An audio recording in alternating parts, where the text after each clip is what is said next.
So the next example is a type of research that you should really be familiar with at this point in your educational careers. It's an experiment. And experiments are characterized by being very, very structured, and they attempt to determine causality, which is something that we say when we want to say that variable A causes variable B. So let's look at the example here. Is drug X effective in treating depression? Now, I don't want to find out, if there's a relationship between drug X and depression. Maybe, if we find a correlation, if there's a relationship, which we'll talk a little bit more about what correlations are in a minute. If there's a relationship between depression and drug X, maybe maybe we can say that people who are depressed are more likely to start doing drug X. Maybe they'll bum it off some friends, they'll get some drugs in their pockets. It'll be great. Not really, though. So, in an experiment, though, we want to find out if drug X is effective in treating depression. Not just if there's a relationship one way or another, or if they kind of co-vary together. We really want to find out, if this is secure. And so there's two big parts to experiments. They must have random assignment to conditions, and they must have a control group. Now, in this case, in this example that I've got here, the control group would be the placebo, the sugar pill, right?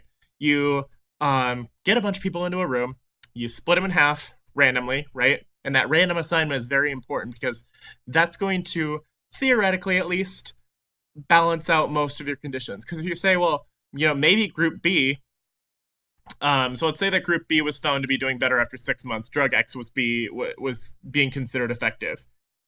But, somebody comes along and says, oh, well, actually, that research isn't very good because what if group B was just not that depressed to begin with?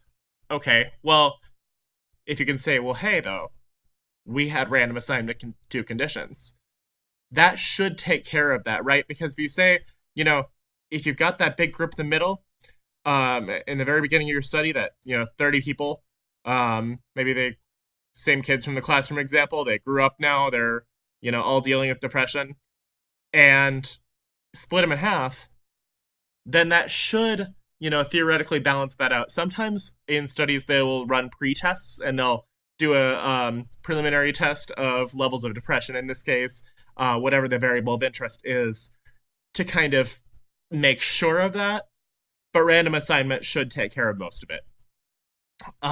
The other part is that control group, as we were talking about, because then you can really measure the difference between group A and group B. In this case, something you probably have heard about as well, the placebo effect might be. So group A might be doing better than they were, at the beginning of the 6 months, but the variable of interest then really is group B doing far above that increase that group A has. So that would mean that they're not being affected by the placebo effect. So